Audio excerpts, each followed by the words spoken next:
January 17th, 1943. Guadalcanal. The jungle breathes.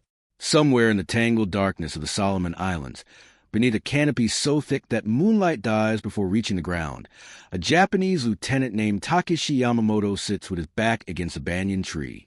His uniform, once pristine and pressed in the barracks of Rabaul, now hangs in tatters. The fabric is stiff with dried mud and something darker, blood, perhaps his own, perhaps not. He can no longer remember. In his hands, he holds a single rice ball, no larger than child's fist. It is the last of his rations. The rice is mixed with barley and millet, stretched thin to feed more men than it should. He chews slowly, mechanically, his jaw working against the gritty texture. Around him, in the shadows, 37 men wait for orders that will not come. They do not speak. They have learned that speech requires energy they no longer possess. 300 meters to the north, across a narrow ravine choked with vines and the rotting remains of previous battles, American Marines dig into positions along a ridgeline. The sound of their entrenching tools biting into volcanic soil carries through the humid air, steady, rhythmic, industrial.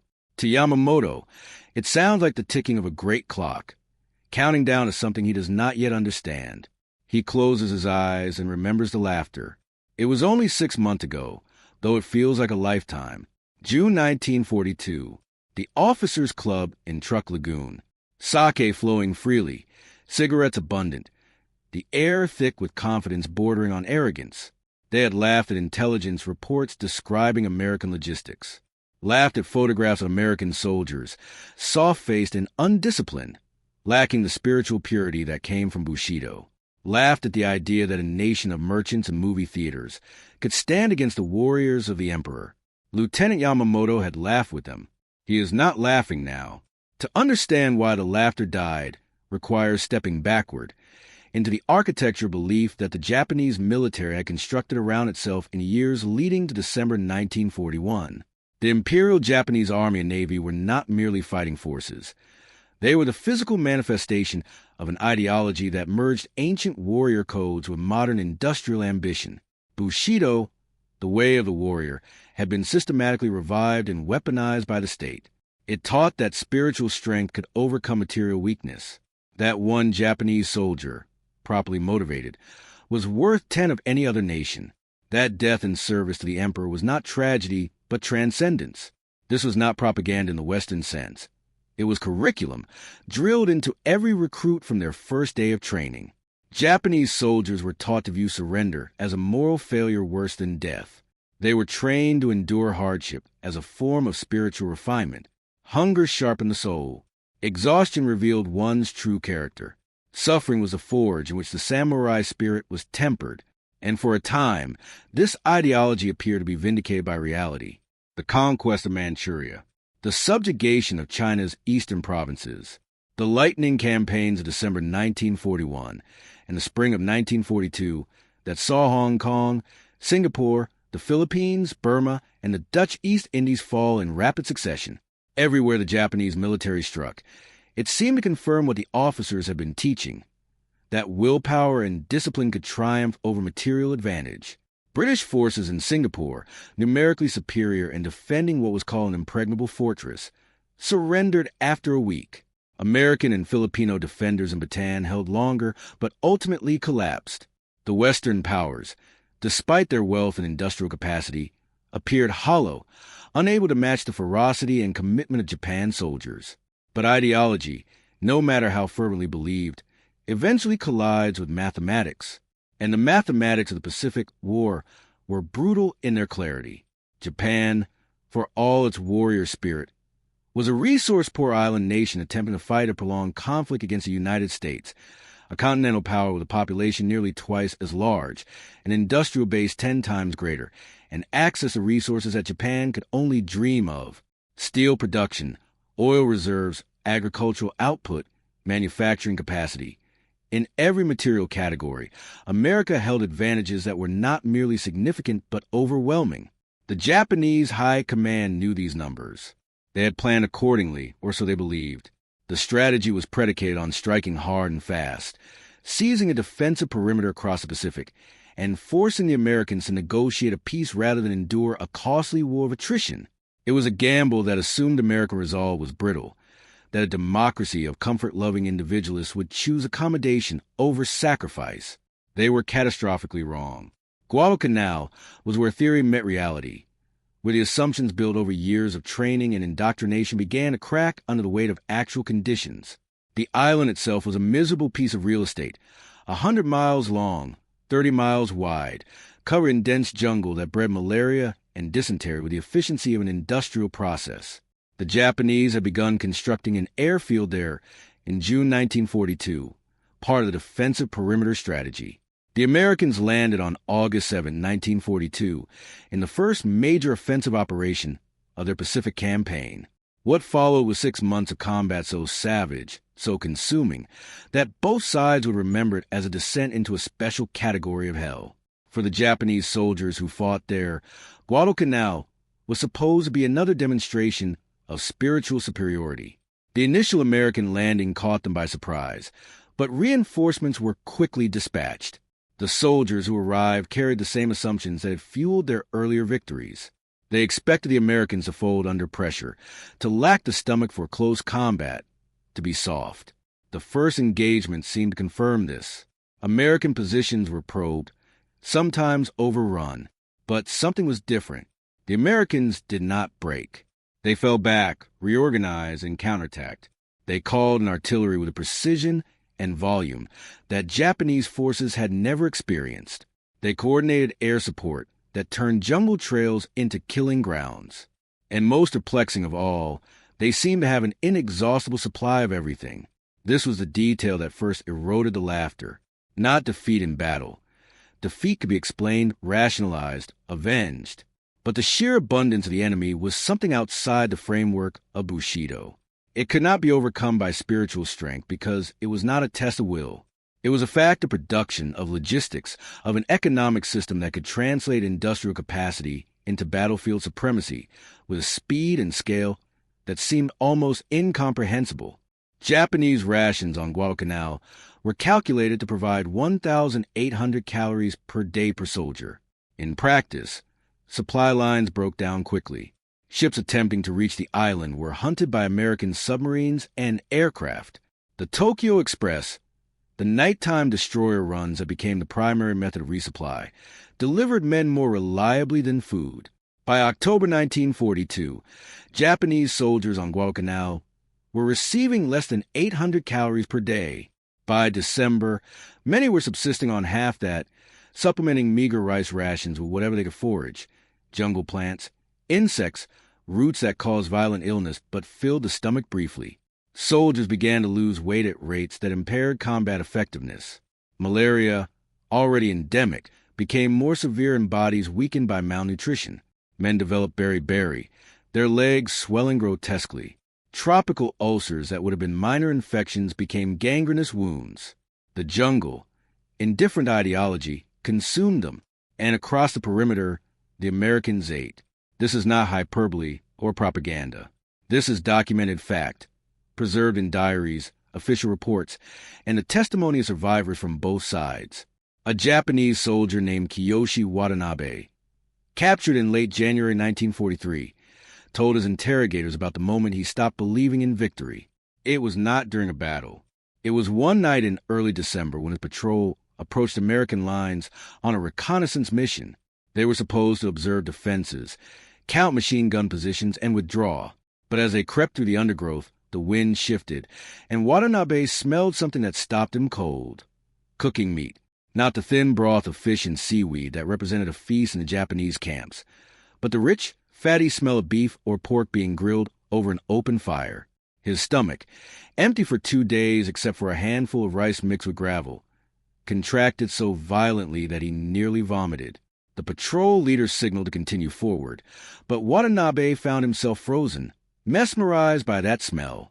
They edged closer, silent as ghosts, until they reached a position where they could observe the American camp through the foliage. What Watanabe saw, that night would stay with him for the rest of his life. He described it in detail during his interrogation, his voice flat, almost clinical, as if recounting something from a dream. The The American position was not a hastily dug foxhole or a desperate defensive line. It was organized, almost casual in its confidence. Tents were erected in neat rows. Soldiers moved about with flashlights, as if they had no concern about revealing their position. And the food. Watanabe watched as American Marines lined up at a field kitchen where cooks served portions from steaming containers. He saw men receive metal trays piled with what his interrogator would later identify as Spam, canned hash, beans, bread, and fruit cocktail. He watched soldiers eat, then return for second helpings. He saw one Marine scrape half-finished food into a garbage pit. Food that would have fed Watanabe's entire squad for a day, discarded as waste. But it was not just the food. As the patrol watched, a supply truck arrived, its engine rumbling through the night. American soldiers unloaded crates with mechanical efficiency, stacking them in a designated area. Watanabe could see labels even in the darkness. Ammunition, medical supplies, rations. Box after box after box. An hour later, another truck arrived. Then another. The supplies did not trickle in. They flowed, a constant stream that seemed to have no end. One of Watanabe's fellow soldiers whispered a single word. Impossible. But it was not impossible. It was happening in front of them, undeniable and absolute. They retreated into the jungle, made their report, and said nothing more. What was there to say? The ideology they had been taught, the assurances they had been given about spiritual strength overcoming material weakness, had just been revealed as a beautiful lie. The symbolic weight of food in the Pacific War cannot be overstated. It became the physical representation of two entirely different systems, not just of logistics, but of values, of what each nation believed about the worth of its soldiers. The Japanese military operated on the assumption that hardship was a virtue, that the soldier's role was to endure suffering without complaint. Officers ate better than enlisted men. Supply chains prioritized ammunition and equipment over sustenance. The ability to function while starving was seen as proof of superior discipline. This was not cruelty for its own sake. It was a logical extension of an ideology that valued the collective over the individual, that saw the soldier as a tool to be used until it broke. And if the tool broke, there would be others. Japan's population could provide more soldiers. What it could not provide was more steel, more oil, more ships. The American approach was fundamentally different, rooted in a democratic tradition that assigned value to the individual life. The U.S. military did not view soldiers as expendable components, but as citizens in uniform, deserving of care and consideration. This was not sentimentality. It was calculated policy. Well-fed soldiers fought better, recovered from illness faster, maintained morale under stress. The American logistics system was designed around this principle. Every soldier in the Pacific Theater was allocated 4,000 calories per day, more than double the Japanese ration even before supply lines collapsed. The types of food reflected this priority. High-calorie, protein-rich, supplemented with vitamins to combat deficiency diseases. Spam that often mocked canned meat was a miracle of food science. Shelf-stable, portable, packed with fat and protein. C rations and K rations were engineered to provide balanced nutrition in environments where fresh food was impossible. Chocolate bars were formulated to resist melting in tropical heat. Everything was thought through, tested, optimized. And behind this system was an industrial capacity that could turn intention into reality. The United States produced 297,000 aircraft during World War II. It launched 147 aircraft carriers. It manufactured 2.4 million trucks, 634,000 jeeps, 88,000 tanks. It grew enough food to feed not only its own military, but to send millions of tons to allied nations through Lend-Lease. American farms, worked by women and older men while the young fought overseas, achieved production levels that would have seemed impossible a decade earlier.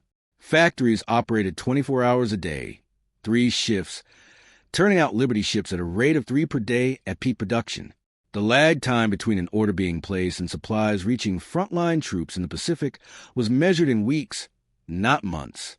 To Japanese soldiers who had been taught that they were fighting for a divine cause, who had been assured that their sacrifices would be rewarded by victory, this abundance was metaphysically disturbing. It suggested that perhaps the universe did not operate according to principles they had been taught. that material reality could not be overcome by willpower alone, that the Americans, for all their supposed spiritual weakness, had discovered a different kind of strength, the strength of a system that valued production, organization, and the care of its people. The night Watanabe observed the American camp was not unique. All along the Guadalcanal perimeter, Japanese soldiers were having similar experiences, moments of realization that arrived not through grand battles, but through small, crushing details. There were the American positions that received mail delivery, letters from home, packages containing cookies and tobacco, magazines and books. Japanese soldiers, if they received mail at all, might get a single letter after months of waiting, carried by the same destroyers that brought insufficient food. There was the sound of American field generators providing electric light to command posts and aid stations, while Japanese forces operated in darkness to conserve their dwindling supply of batteries and fuel. There were the American wounded being evacuated by aircraft to hospital ships with surgical facilities, while Japanese wounded were often left in the jungle with a rifle and a single bullet, the only mercy they could expect. A Japanese officer named Tadashi Suzuki wrote in his diary about the psychological impact of American artillery. It was not the shells themselves, though they were devastating, but the sheer quantity. American artillery batteries could fire for hours, saturating entire grid squares with high explosive. Then, as Japanese soldiers emerged from their shelters, stunned and bleeding, they would hear the sound of supply trucks bringing more ammunition, and the barrage would begin again. Suzuki calculated that the Americans were expending more artillery rounds in a single engagement than his entire division had been allocated for the entire campaign. The mathematics of it broke something in his understanding of the war. If the enemy could afford to fire shells the way a man might scatter rice to birds, what did that say about the relative resources of the two nations? What did it say about the likelihood of victory? But perhaps the most psychologically devastating discovery was not the abundance itself, but the waste. Japanese patrols, scouting American positions, began to find garbage pits that contained more usable material than their own supply depots. Cans of food barely touched, cigarettes half-smoked and discarded, medical supplies with packaging torn but contents unused, clothing in good condition, thrown away because it was easier to requisition new items than to repair old ones. To soldiers who had been trained to treat every grain of rice as precious, who mended their uniforms until the fabric fell apart, who shared single cigarettes among 4 men, this wastefulness was incomprehensible. It represented not just wealth, but a kind of wealth so extreme that resources could be treated as disposable. It was the waste of an empire that had not yet begun to feel the strain of war, that could afford to discard what others would treasure. And it was not limited to Guadalcanal. As the war progressed and Japanese defensive positions across the Pacific came under attack, the pattern repeated. At Tarawa, at Saipan, at Peleliu, at Iwo Jima and Okinawa, Japanese soldiers in their bunkers and caves faced an American military that seemed to operate under entirely different rules of reality. They faced naval bombardments that lasted days, delivering more tonnage explosive than they had thought existed. They faced air attacks that came wave after wave, more aircraft than they had ever seen in one place. They faced infantry supported by tanks, flamethrowers, and artillery that could reduce their fortifications to rubble, while American casualties remained, by Japanese standards, remarkably light. And always, behind it all, was a sense of inexhaustible supply, of an enemy who could afford to spend resources the way a rich man spends pocket change. The symbolic object that came to represent this gulf was not a weapon, though the weapons were impressive. It was not a vehicle, though the vehicles were numerous. It was a can. Specifically, the humble tin can that contained everything from meat to fruit to condensed milk. The can was a symbol of American industrial might because it represented the ability to preserve, transport, and deliver food across vast distances without spoilage. Japanese forces, relying on rice that required water and fuel to cook, on pickled vegetables that provided minimal nutrition, on fish that rotted in the tropical heat, could not match this logistical achievement. The kin was a symbol of abundance because American soldiers treated them as trash, while Japanese soldiers treasured every captured kin as a vital resource. But most importantly, the kin was a symbol of a system, a way of organizing society that could turn raw materials into finished products, distribute those products to millions of people across oceans and continents, and do so with an efficiency that appeared almost magical to those who had not grown up within it. Japanese soldiers did not think of it in these terms. They did not analyze the economic systems of capitalism versus the militarized state economy of Imperial Japan, but they felt the difference.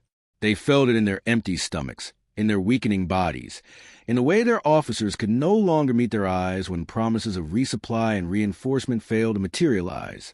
They felt it in the silence that fell over the camps as news arrived of yet another defeat, another island lost, another army starved into surrender. The laughter that filled the officers' clubs in 1942 had died, replaced by a grim endurance and, in many cases, a quiet despair. Lieutenant Yamamoto, sitting against his tree in the jungle darkness of Guadalcanal, felt it now. His last rice ball was gone. His orders, when they finally arrived via a runner who had taken 3 days to travel 3 miles through the jungle, were to hold the position for 1 more day to cover the evacuation of forces from the island. The irony was not lost on him. The evacuation was called a strategic withdrawal in official communications, but the soldiers knew it by a different name: defeat. The first clear, unambiguous defeat of the Imperial Japanese military in a land campaign. And it had been accomplished not through some brilliant American strategy, not through a failure of Japanese courage, but through the grinding, relentless application of industrial logistics. The Americans had simply outlasted them, outfed them, outshot them, outhauled them.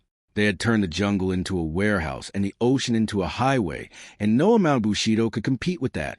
As dawn approached on January 18, 1943, Yamamoto heard the Americans beginning their morning routine. The sound of diesel engines starting, the clatter of mess kits. Somewhere, impossibly, a phonograph playing American music. Big band jazz, bright and brassy and utterly alien. He closed his eyes and tried to summon the anger, the fighting spirit that had been drilled into him since childhood. But all he felt was tired, hungry, and something else, something he did not have words for. The recognition that he had been fighting on behalf of a lie, that the world operated by rules different from the ones he had been taught, and that those rules favored the side with the factories and the farms and the cans. The transformation that occurred in the minds of Japanese soldiers as the war progressed was not uniform. Some clung to ideology until the end, launching suicidal banzai charges, or die in their bunkers rather than surrender. Some turned their despair inward, succumbing to disease or starvation without resistance. But many, particularly those who survived the war's end, underwent a quiet revolution in their understanding of the world. They had been taught that material wealth was a sign of spiritual corruption, that Western democracies were soft and decadent, that the samurai spirit of Japan would triumph over American greed and individualism. What they discovered instead was that abundance was not weakness but strength, that a system which valued the lives and well-being of its soldiers could produce more effective warriors than one that glorified suffering, and that democracy, messy, inefficient, commercial democracy, had somehow created an industrial juggernaut that could fight on multiple continents simultaneously, while still maintaining a standard of living for its soldiers that seemed almost luxurious to their enemies. This realization did not come as a sudden epiphany. It accumulated gradually, through 1,000 small observations. The American prisoner who expressed genuine surprise at how little food the Japanese guards had, and shared his Red Cross parcel, without being asked. The propaganda leaflets dropped by American aircraft, not threatening annihilation, but promising good treatment for those who surrendered. Promises that, to the shock of many Japanese soldiers, turned out to be true.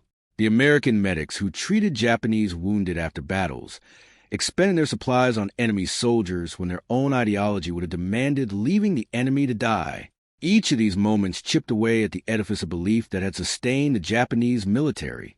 For some, the transformation was bitter. They felt betrayed by their own leadership, angry at the lies they had been fed. For others, it was liberating. The pressure to live up to an impossible ideal, to be willing to die without question, to suppress individual needs for the collective. That pressure evaporated when the collective itself proved to be founded on illusions. And for a few, it was educational. They began to understand that the American system, for all its flaws, contained something valuable. The idea that individual lives mattered, that the purpose of a nation was to serve its people rather than the other way around, that strength came not from the willingness to suffer, but from the ability to organize resources for collective benefit. The scope of this transformation can be measured in the actions of post-war Japan. The nation that had glorified military conquest, that had taught its children to revere death in battle, that had structured its entire society around the military, underwent one of the most dramatic societal shifts in human history. The American occupation, for all its complexities and contradictions, introduced concepts that took root with surprising speed. Democratic governance, labor rights, free expression, economic policy aimed at raising living standards rather than feeding war industries. The generation of Japanese who had fought in the Pacific, who had experienced the contrast between ideological promises and material reality, became the architects and citizens of a new Japan. They built an economic powerhouse that rivaled the United States itself, not through military conquest, but through the industrial and organizational methods they had seen employed against them. This is not to romanticize the process. The transformation was painful, incomplete, contested. But the fact remains, the soldiers who had laughed at American softness in 1942 became the business leaders, politicians, and citizens who built a Japan that chose prosperity over conquest, that valued education and innovation over military glory, that created one of the highest standards of living in the world. The lesson they learned in the jungles and on the beaches of the Pacific, that abundance is a form of power, that systems matter more than willpower, that caring for people produces better outcomes than glorifying their suffering. That lesson reshaped the civilization. On February 9, 1943, the last Japanese soldiers evacuated from Guadalcanal. Of the approximately 36,000 Japanese troops who had served on the island during the 6-month campaign, 31,000 were dead or missing. Of those who evacuated, most were so malnourished and disease-ridden that they required months of hospitalization. The American losses were significant, 7,100 killed, but proportionally far lower. More importantly, the Americans had proved something to themselves and to their enemy, that they could take and hold territory, that they could sustain operations across vast oceanic distances, that they could win not just battles but campaigns. Guadalcanal was the turning point, the moment when the trajectory of the Pacific War became clear to anyone willing to see it. Lieutenant Yamamoto was not among those evacuated. His unit, tasked with holding the rear guard, was overrun on February 7th. He survived the initial assault, wounded but mobile, and spent 3 days evading American patrols before dysentery, and an infected wound made further movement impossible. On February 11th, he was discovered by a Marine patrol and taken prisoner. In his possession, they found his diary, written in careful characters despite the deteriorating conditions. The entries from August 1942 are full of confidence and martial rhetoric. By December, the tone has changed. The entry for January 18th, the day after he consumed his last rice ball, contains only a single sentence. The jungle is silent because we have nothing left to say. The interrogation reports describe Yamamoto as cooperative but emotionally detached. He answered questions about Japanese positions and strategies with precision, seemingly unbothered by the implications of providing intelligence to the enemy. When asked why he was willing to speak so freely, he said, through a translator, "It no longer matters. You have already won. Not today, not this year perhaps, but you have won because you can feed your soldiers and we cannot. Everything else is theater." The interrogator noted that Yamamoto refused food for the first 2 days of his captivity, not out of defiance, but because his digestive system, ravaged by months of malnutrition, could not process normal rations. He was eventually transferred to a prisoner of war camp in Australia, where he remained until 1946. What happened to Yamamoto after the war is documented in fragmentary records. He returned to Japan, to a city that had been burned to ash by American firebombing. He found work as a translator for the American occupation authorities, a job that many former officers refuse on principle, considering a collaboration with the enemy. But Yamamoto, according to his supervisor's reports, performed his duties with dedication. He helped facilitate the distribution of food aid to Japanese civilians, translated documents related to democratic reforms, and on one occasion, intervened to prevent a violent confrontation between American soldiers and Japanese citizens by explaining cultural misunderstandings on both sides. He married in 1950 had 3 children, and worked until his retirement in 1975 as an English teacher.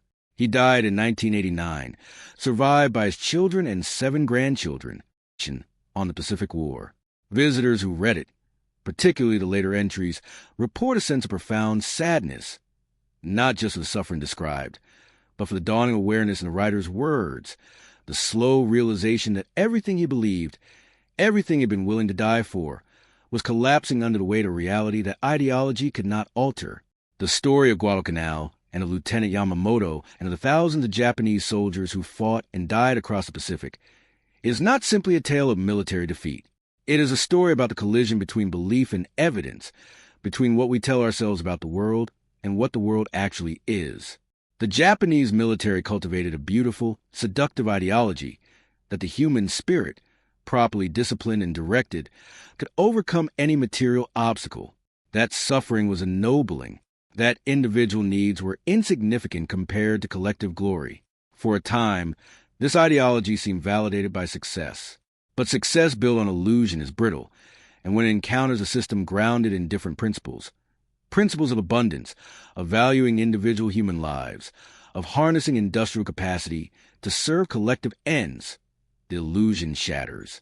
The Americans who fought in the Pacific were not, by and large, motivated by ideology.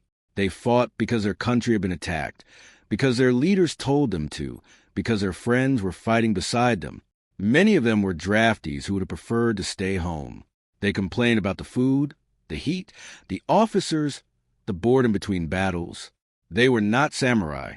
They did not possess some mystical spiritual strength. What they possessed was a backing of a system, imperfect, often unjust, but extraordinarily effective at mobilizing resources. They possessed a nation that could produce enough steel to build a navy, enough food to feed an army, enough trucks to move supplies, enough medicine to treat the wounded, enough industrial capacity to do all of this simultaneously on multiple fronts, while still producing consumer goods at home.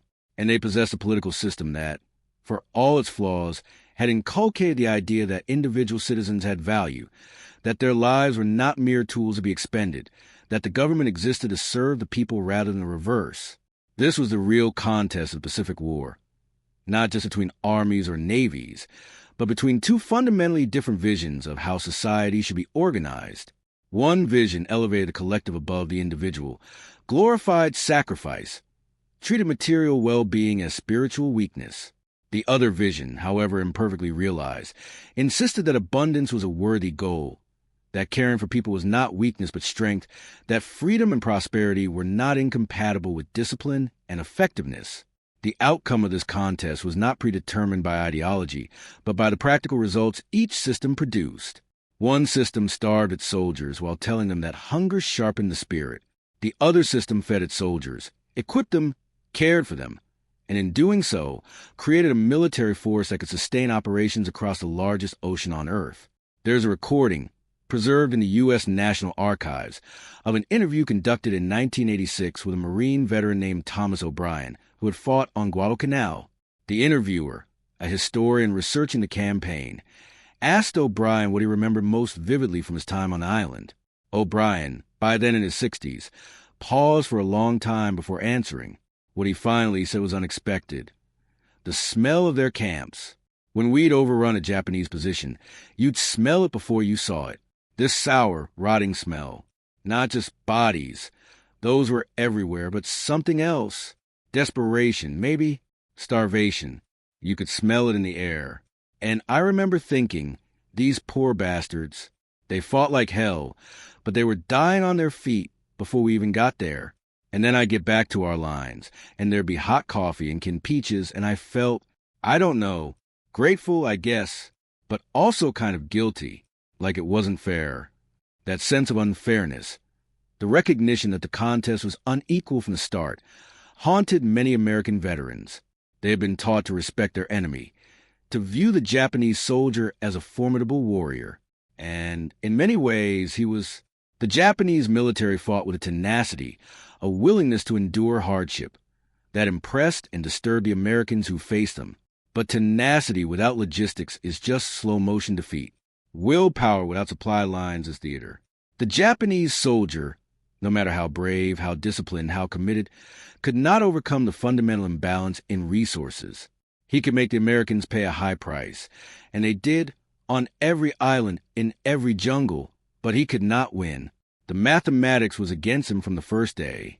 And yet, out of this tragedy came transformation. The Japan that emerged from the war was not the Japan that had entered it. The ideals of Bushido, of glorious death and eternal struggle, gave way to different values: economic development, education, democracy, peace. The generation that had fought in the Pacific or had endured the war at home built a nation that rejected militarism and embraced the principles they had seen demonstrated by their conquerors: that prosperity is possible, that abundance is not decadence, that a system which values individual lives can be more powerful than one that treats them as expendable. This was the final victory of the American system, not just defeating Japan militarily, but proving through example that there was another way to organize society, one that produced better outcomes for more people. The jungle on Guadalcanal is silent now, in a different way than it was in 1943. The guns are gone. The soldiers are gone. The supply dumps and the foxholes and the field hospitals have been reclaimed by vegetation. What remains are memorials, plaques and monuments erected by both nations to honor their dead. Japanese tour groups visit, elderly men in their 90s, some of them veterans, most of them the children or grandchildren of men who fought there. They stand in the heat and humidity, much as their fathers and grandfathers did, but they come as tourists, not soldiers. They take photographs. They buy souvenirs from local vendors. They fly home on commercial airlines, comfortable and well-fed, citizens of a prosperous democracy that their ancestors would scarcely recognize. The night the jungle fell silent, it was not because the Japanese soldiers had been defeated in battle. It was because they had run out of words, run out of arguments, run out of belief in the ideology that had brought them there. They were silent because the evidence before them, the American abundance, the relentless logistics, the material reality of industrial power, had destroyed the beautiful lie they had been taught. In that silence was the seed of transformation, the beginning of understanding that the world operates by certain rules, and those rules favor systems that value abundance over suffering, care over sacrifice, the well-being of citizens over the glory of the state. This is a legacy of Guadalcanal and of the Pacific War, not just a military victory of one nation over another, but the demonstration that ideology, no matter how fervently believed, cannot overcome the material realities of how societies organize themselves. The can of Spam, the truck full of ammunition, the ship bringing mail from home, these were not just logistical details. They were symbols of a different kind of strength, one that the Japanese military, for all its Bushido and samurai spirit, could not match. And in the end, it was that strength, the strength of abundance, of democracy, of a system that believed people mattered, that turned the jungle silent and changed the course of history.